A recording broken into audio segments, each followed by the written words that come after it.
നിങ്ങളുടെ ഭർത്താവിനെ കുറിച്ചുള്ള കുറ്റം, നിങ്ങളുടെ ഭർത്താവിനെ കുറിച്ചുള്ള കുറവ് രണ്ട് സ്ഥലത്ത് മാത്രമേ നിങ്ങൾ പറയാവൂ. രണ്ട് സ്ഥലത്ത് മാത്രം.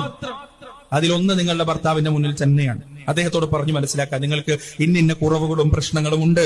നിങ്ങളോട് പറയാം, അദ്ദേഹവുമായി തർക്കിക്കാം, വാഗ്വാദത്തിൽ ഏർപ്പെടാം, പിണങ്ങി നിൽക്കാം, എല്ലാം ചെയ്യാം. അതൊന്നും ഇസ്ലാമിൽ തെറ്റൊന്നുമില്ല.